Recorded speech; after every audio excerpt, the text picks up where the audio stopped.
This was, in my opinion, a very solid episode, but it lacked that huge moment that I think we have all come to expect in finales. While I haven't seen any of the general reaction to the episode at the time of writing this, I have a feeling the majority of critiques will come from higher expectations, and I'll admit that that was part of the problem for me. The cast and crew did their best to hype up this episode, which makes sense of course, but many fans online were expecting at least someone to die, a main character like Bo-Katan, and other than Moff Gideon's death, there wasn't any big death or scene that gave us an emotional hit. The Mythosaur on Mandalore was something many fans expected to return for the end of the season and play a role in the final battle, but that creature was basically absent for the rest of the season after its one scene earlier on. The last episode of The Mandalorian was also titled The Spies, which didn't seem to have any payoff. Fans assumed that the armorer was with the Imperials, with the actress even posting something to social media that made it seem even more, but there was nothing in this episode that even remotely hinted at it, which I'll admit was disappointing.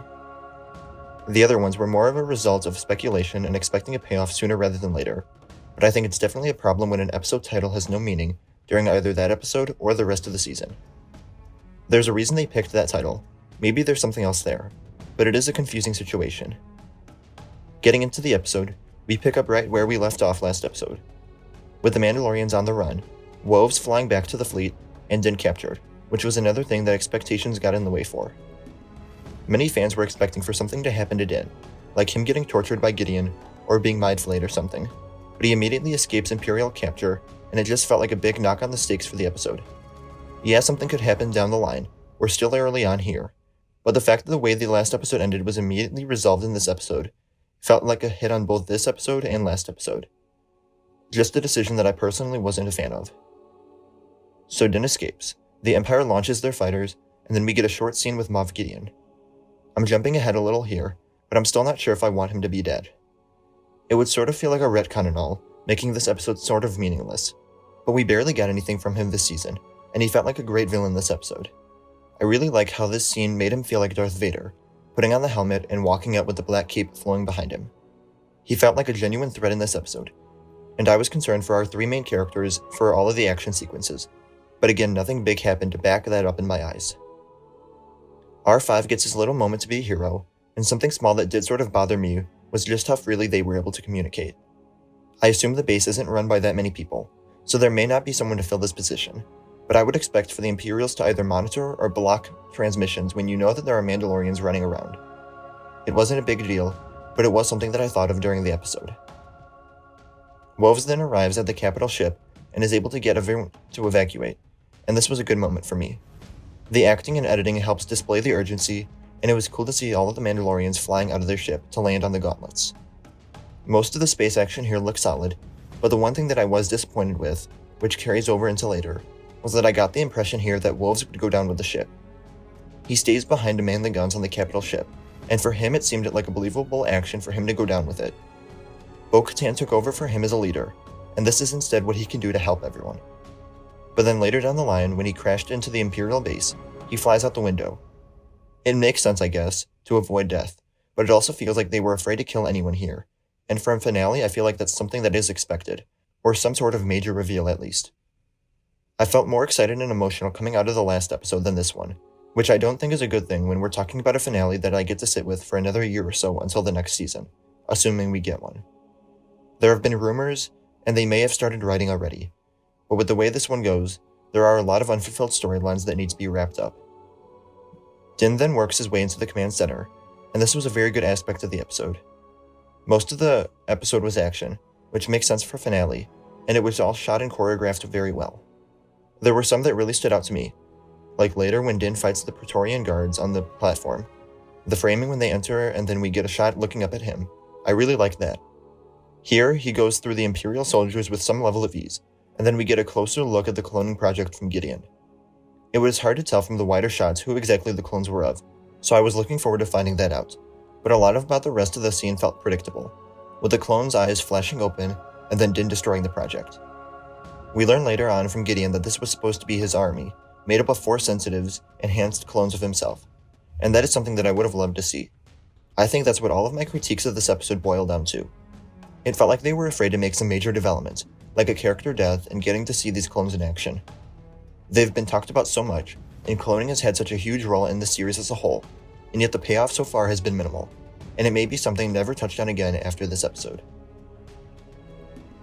We then get a nice break from the action, seeing that a garden has flourished on Mandalore, proof that the planet can be brought back from the Imperial bombing. I doubt it'll ever get back to what it used to be, but it would be neat if we saw the planet gradually get more vibrant and full of life as the series progresses. We get to the main action part of the episode, and like I said already, most of it looked very good. Din clearly struggles fighting Gideon and the guards, and while I had the concern coming in that something bad may happen to him, because of the way the episode started and has progressed since, there was something that just didn't make me fear for his life anymore, like I knew he was going to make it out fine.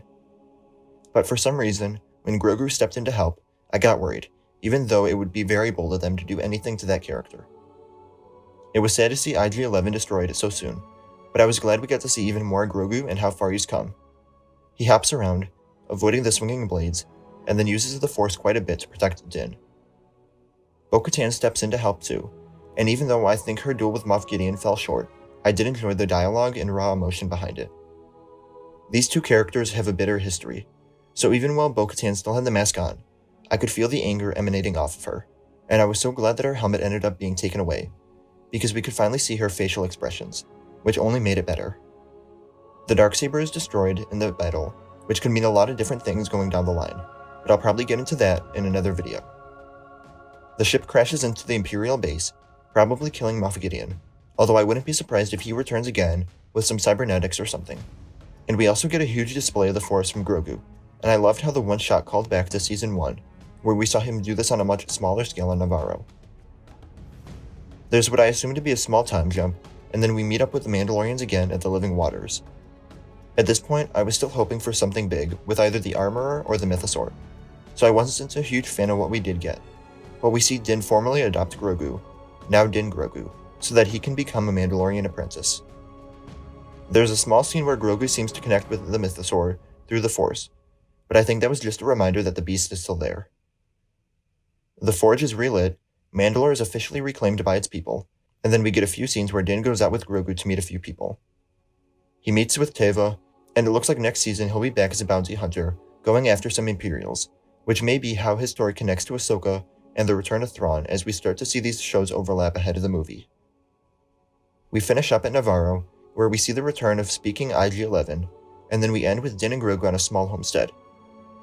The shot definitely made it feel possible that this was it for the series, other than the many unfinished storylines. The former bounty hunter has earned his peaceful life with his adopted kid. And one last thing, that final circle on Grogu did feel a little out of place for me, like something that would have come from a Pixar short and not a Star Wars series. The return wraps up the third season with intricate combat and grand spectacle, or lacks any emotional moment to give the story weight, earning a rating of 7.5 out of 10. Let me know what you thought of this episode in the comments below. Remember to like the video and subscribe for more reviews like this. And remember to follow me on Instagram, Twitter, and TikTok. Thank you all for watching, and remember, the Force will be with you. Always.